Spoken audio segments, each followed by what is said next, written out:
Well, hello everybody. I'm just about to wrap up my video session here for today.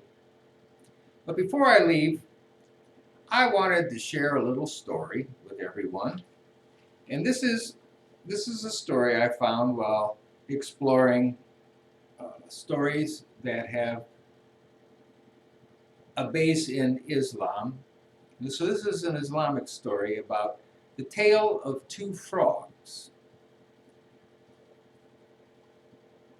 The message of this story, the lesson of this story, is one that whether you're in kindergarten, sixth grade, or even someone's parents, will ring true and important. The tale of two frogs. A group of frogs were hopping contentedly through the woods. They were going about their froggy business when two of them fell into a deep pit. All of the other frogs gathered around the pit to see what could be done to help their companions.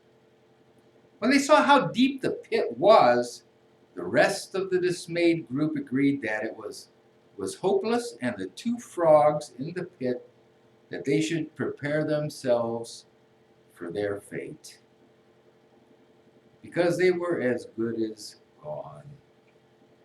Well, unwilling to accept this terrible fate, the two frogs began to jump. And they jumped with all their might.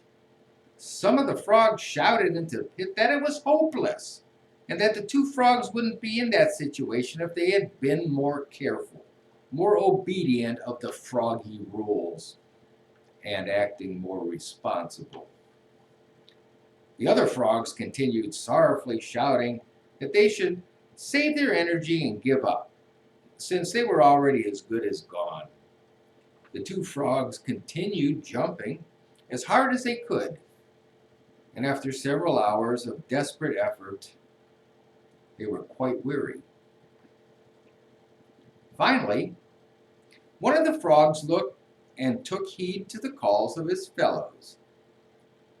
Spent and disheartened, he quietly resolved himself to his fate, and he lay down at the bottom of the pit and died as the others looked on in helpless grief.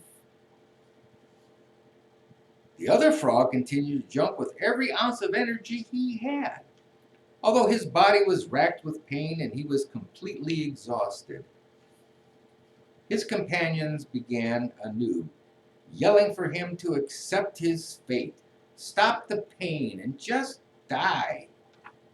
The weary frog jumped harder and harder, and wonder of wonders, finally leapt so high that he sprang from the pit. Amazed, the other frogs celebrated his miraculous freedom, and then gathered around him asked, "Why did you continue jumping when we told you it was impossible?"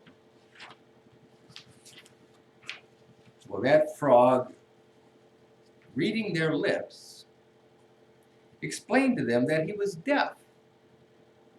But what he saw from their gestures and shouting, he thought they were cheering him on. What he had perceived as encouragement inspired him to try harder and to succeed against all odds. Now, this story contains a really powerful lesson.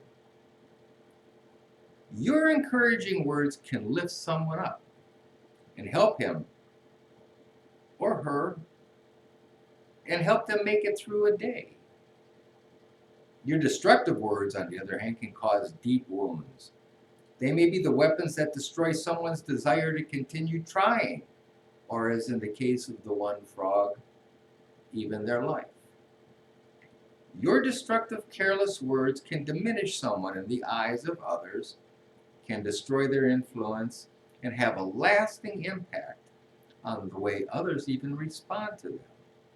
So try to remember, be kind to one another, that your words are powerful, and your encouraging words, especially when people need to hear encouraging words, can make all the difference to that person. You all have a good day. Think about the lesson. Stay safe. Love one another. Be kind. And we'll see you again tomorrow.